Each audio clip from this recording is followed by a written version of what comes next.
Bismillahirrahmanirrahim. Assalamualaikum warahmatullahi wabarakatuh. Hamdan wa syukran lillah ma ba'du. Allahumma shalli ala sayyidina Muhammad wa ala ali sayyidina Muhammad. Rabbi shrah li sadri wa yassir li amri wa hlul min lisani yafqahu qawli. Rabbi zidni ilman nafi'a warzuqna fahma wa amalan mutaqabbala wa alhiqna bis-sholihin. Para jamaah salat subuh yang dirahmati Allah Subhanahu wa taala, alhamdulillah dengan izin qudrati rodat Allah Subhanahu wa taala, pada pagi ini kita semua masih diberikan kenikmatan yang luar biasa, di antaranya yaitu nikmat sehat walafiat. Kedua, masih adanya hidayah Allah Subhanahu wa taala kepada kita semua, sehingga kita semua masih bisa beristiqomah dalam beramal kebaikan. Mudah-mudahan amaliyah yang pagi ini kita lakukan, yang pagi ini kita amalkan, menjadikan satu wasilah kita benar-benar bisa mendapatkan ridho rahmat taufik Allah Subhanahu wa taala.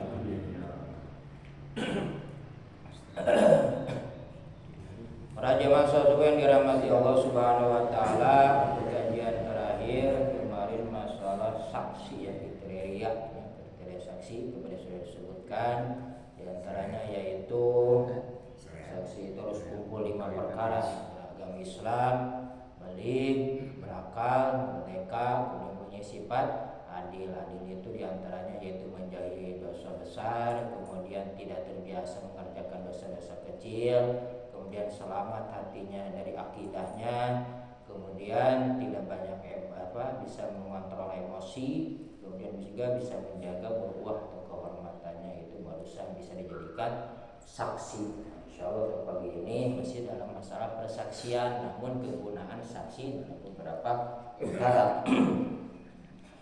Bismillahirrahmanirrahim. Wa qala musannifu rahimallahu taala wa nafa'ana bi karamatihi.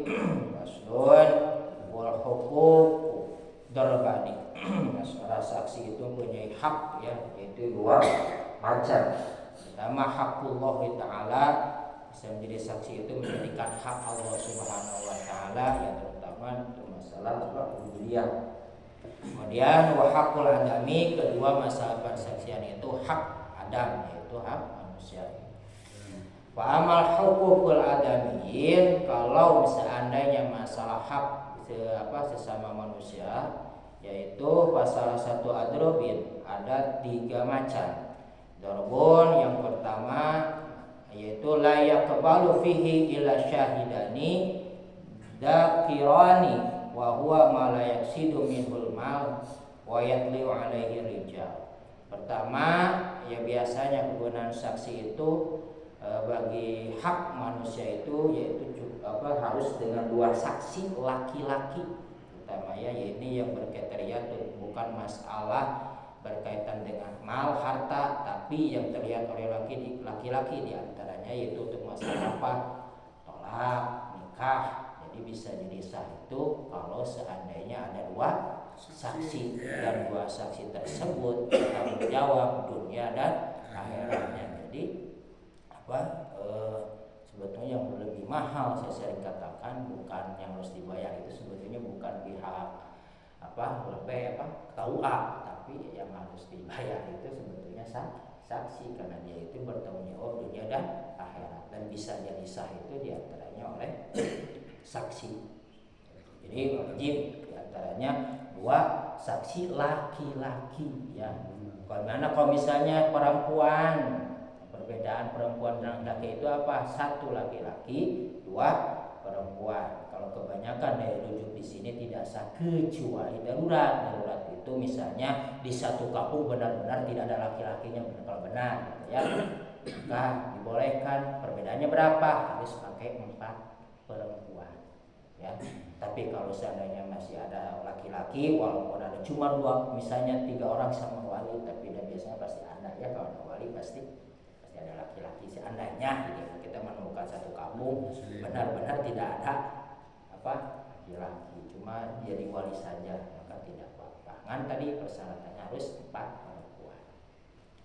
Kemudian wa darbun yaqbalu fihi syahidani aw rajulun, Dan semacam lagi bisa diterima masalah persaksian itu dua saksi, yaitu satu laki-laki wa imra'atani dan dua perempuan, au syahidun atau wa yuminu al-mudai, yaitu saksi yang disertai dengan sumpahnya yang penuntut ya, pendakwa.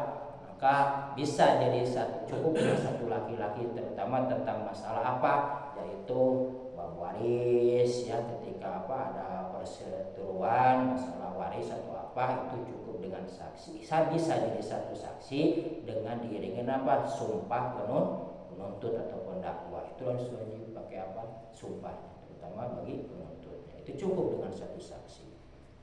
Kemudian makana yalqasdu minhu al-mal, yaitu bentuk tuh, maka bentuk haknya itu yang tujuannya untuk masalah harta tadi, seperti hak waris, terus misalnya harta gono ini yang berkaitan dengan saudara, bukan berkaitan dengan suami istri. Kemudian kan kalau suami istri itu tidak ada harta gono gini, kan ini misalnya seperti hampir sama waris gitu, yang saudara, atau misalnya beda turunan, kemudian ada perseteruan, itu cukup dengan satu saksi atau dengan dua perempuan bisa ya.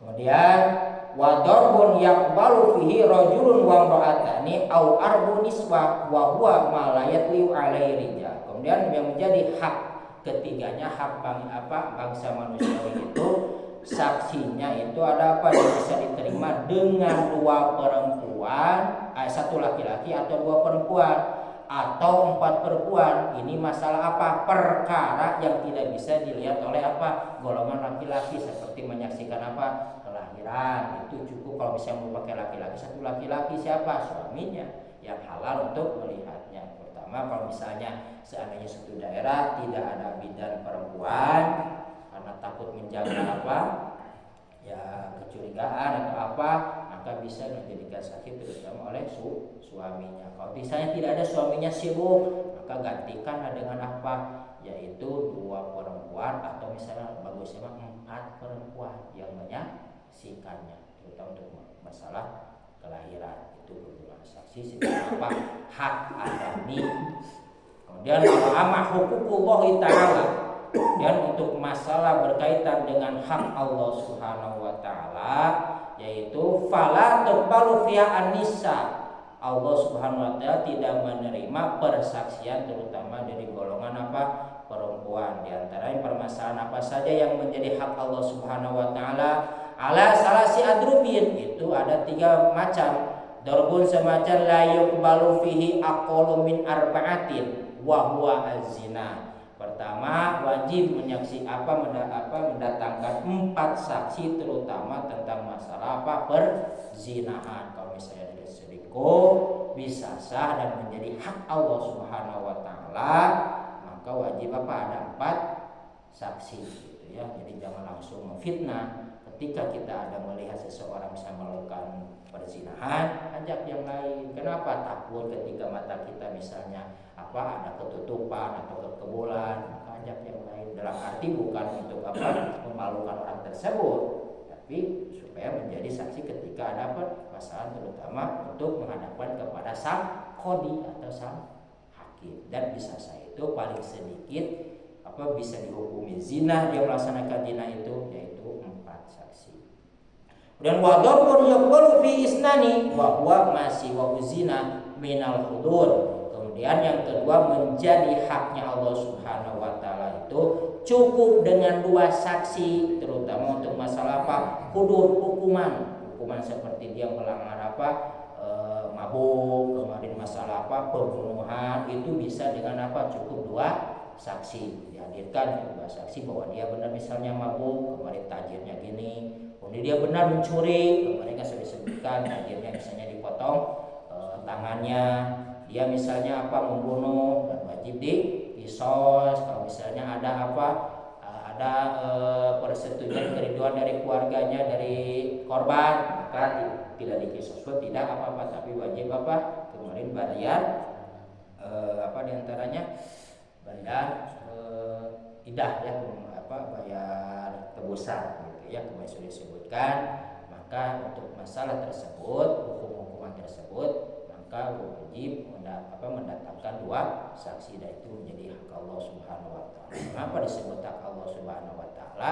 Karena itu hukum yang benar-benar ditetapkan oleh Allah Subhanahu wa taala. Dan kalau misalnya Allah sudah menetapkan, pasti itu untuk kemaslahatan kita. Seperti misalnya mencuri, kalau dia misalnya dipotong, pasti dia pun kedepannya tidak akan bisa mencuri lagi, karena itu demi kita juga gitu. Kalau dia misalnya dipotong, seperti masalah pembunuhan, dibunuh lagi. Nah, kalau secara nurani dan secara pikiran kita itu sebetulnya emang kayak tidak istilah ini mah ya tidak tega gitu ya secara pikiran kita. Tapi Allah kan mengatur supaya jerak ketika kita bisa mau menghukumi kisos, orang lain melihat, pasti dia pun ketika mau melaksanakan pembunuhan dia pasti akan memikirkan 2 kali. Itu menjadi hak Allah Subhanahu wa taala. Kalau misalnya ada hal-hal tersebut, yaitu cukup dengan 2 saksi. Kemudian wa darbun yaqulu fihi wahidun wa huwa hilalur ramadan, dan menjadi persaksian itu cukup dengan 1 orang, terutama untuk memastikan hilal datangnya bulan suci Ramadan. Itu cukup dengan 1 saksi, terutama saksi yang kemudian yaitu yang adil, ya kemarin kriterianya sudah cukup itu untuk 1 saksi untuk menentukan masalah 1 Ramadan. Kemudian wala tuqbalu, dan tidak akan diterima siapa syahadatul a'ma, persaksian orang yang buta, illa bi khamsati mawadi'a, kecuali menjadi saksi dalam 5 tempat. Pertama, permasalahan al-maut, masalah meninggal. Misalnya kita ada saudara meninggal tapi yang mengabarkannya orang buta, jadi benar-benar mendengar, maka tidak apa-apa itu ditanggapi, atau ya intinya mah kita percaya tentang persaksian tersebut. Kemudian wa nasabu, kedua masalah nasab itu, maka boleh kita menjadikan saksi bahwasanya yang tahu itu cuma orang buta ini, dia benar tahu nasab-nasabnya, itu boleh. Kalau selain yang tadi masalah hukum masalah ya permasalahan yang tadi disebutkan itu tidak sah pakai orang buta. Kalau masalah nasab, maut itu boleh menjadikan saksi. Kemudian wal milkul mutlak, dan yaitu kepemilikan yang sudah pasti, yang mutlak. Misalnya benar dia tahu gitu sebelum buta, atau dia itu masih saudaranya bahwa tanah ini lokasinya di sini, dia pernah mendengar bahwa benar milik si udah jelas kepemilikannya, maka persaksian tersebut bisa menjadi saksi dan sah. Dan watar zamatu, dan menjadi penerjemah. Kalau misalnya dia menerjemahkan di sana ada permasalahan di kita orang Sunda, kebetulan dia itu ngerti bahasa Jawa, dan yang berseterunya yaitu orang Jawa dengan orang Sunda.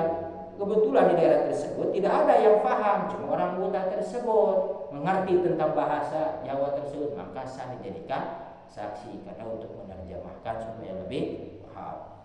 Dan wa ma syahidu bi qoblal ama, dan bisa menjadi saksi itu kalau dia itu dulu tahu sebelum dia buta, asalnya dia tidak buta. Kalau tadi masalah buta permanen, dia yang keduanya buta mendadak, misalnya ada kecelakaan, misalnya dia ada perseteruan, dia masih melihat perseteruan tersebut, tapi karena mau diangkat menjadi saksi, ini masalah perseteruan ya. Kemudian dia kecelakaan, atau misalnya ada yang tidak suka karena dia akan menjadikan saksi, kemudian dia misalnya ditusuk intinya matanya, maka sah kalau dia dulu tahu tentang perseteruan tersebut, dan bisa dikaitkan dengan perseteruan tadi yang disebutkan tadi. Kemudian alal masbutu, kemudian bisa juga bersaksi itu tentang orang yang sudah dipegang, hampir sama dengan tadi yang kepemilikan yang sudah pasti, atau misalnya ada perseteruan, dia menjadi anak buahnya orang yang buta, tahu kriteria ini, maka sah dijadikan saksi.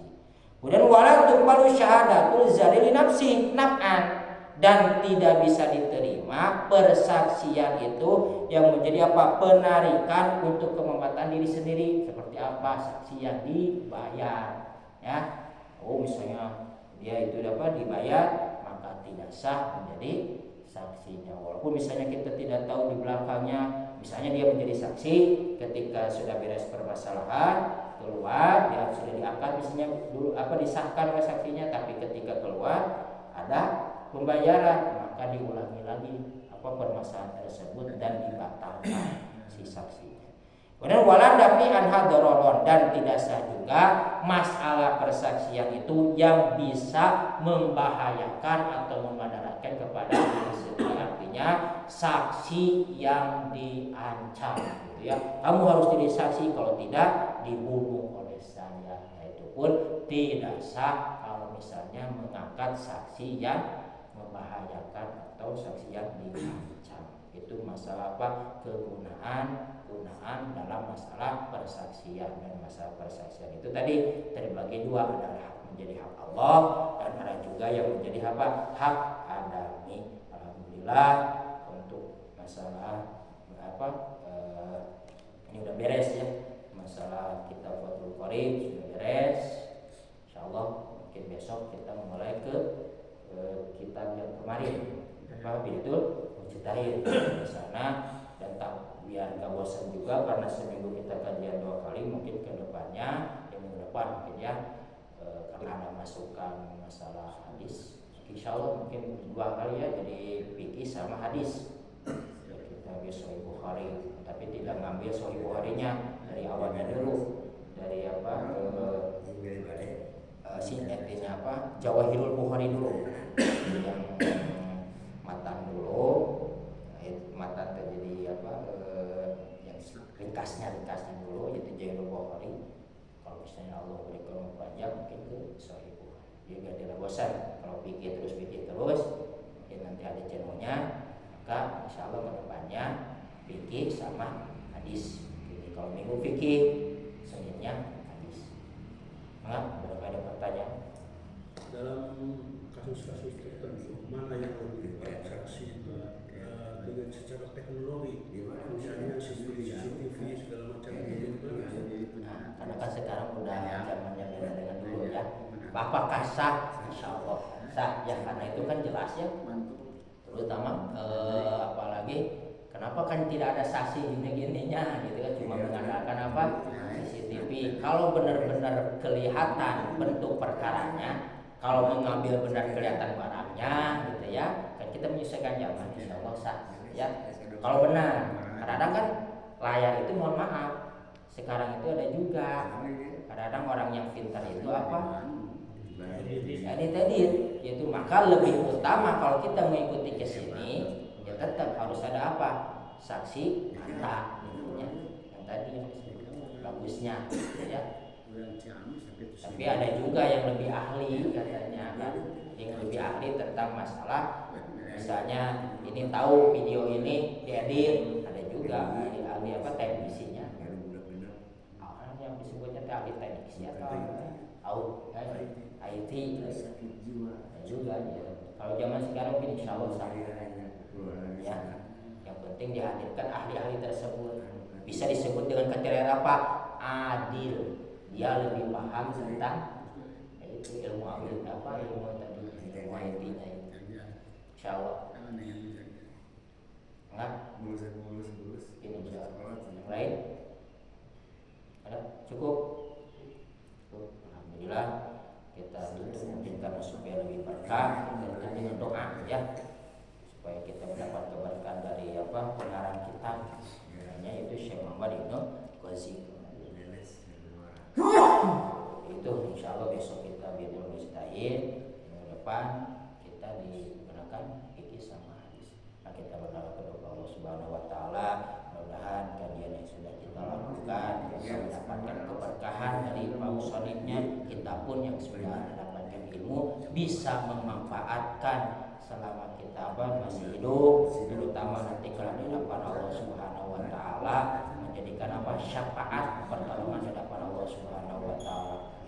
Allahumma sholli wa sallim wa barik ajmain. Amin ya Allah ya rabbal alamin. Alhamdulillah rabbil alamin, hamdan syakirin hamdan na'iman yafi ni'ama wa yukafi mazida. Ya rabbana lakal hamdu kama yanbaghi li jalali wajhikal karim wa 'azimi sultanik. sultanik. Allahumma shalli ala sayyidina Muhammadin al-fatih lima ughliqa wal khatim lima sabaqa nasiril haqqi bil haqqi wal hadi ila siratikal mustaqim wa ala alihi haqqa qadri wa miqdarihil azim. Allahumma nas'aluka sawaba min hadi ta'lim hadiyatan wa rahmatan aziratan wa barakatan syamilatan ila hadratin nabi Mustafa bi syafaati Rasulullah sallallahu alaihi wasallam wa ala alihi wa sahbihi wa dzurriyyati wa ibadil kiram wa jami'il malaikatil muqarrabin wa jami'il khulafa'ir rasyidin wa ala baqiyati sahabati Rasulillah sallallahu alaihi wasallam radhiyallahu anhu wa jami'i tabi'in wa isba'u tabi'in wa jami'i ulamil amilin wa khususan syekh. Allahumma anfa'na bi ulumihi wa bi karamatihi wa nabi asrarihi. Allahumma anfa'na bi ulumihi wa bi karamatihi wa nabi asrarihi. Rabbana la tuzigh qulubana ba'da idh hadaytana wa hab lana min ladunka rahmatan innaka antal wahhab. Rabbana hab lana minas shalihin. Rabbana hab lana min azwajina wa dhurriyyatina qurrata a'yunin waj'alna lil muttaqina imama. Rabbana atina fid dunya hasanatan wa fil akhirati hasanatan wa qina adzabannar. Subhana rabbika rabbil izzati amma yasifun wa salamun alal mursalin walhamdulillahi rabbil alamin. Qur'an syarillah wa al-Fatihah. A'udzubillahi minasyaitonir rajim. Bismillahirrahmanirrahim. Alhamdulillahi rabbil alamin arrahmanir rahim maliki yaumiddin. Iyyaka na'budu wa iyyaka nasta'in ihdinas siratal mustaqim siratal ladzina an'amta 'alaihim ghairil maghdubi 'alaihim waladdallin. Assalamualaikum warahmatullahi wabarakatuh.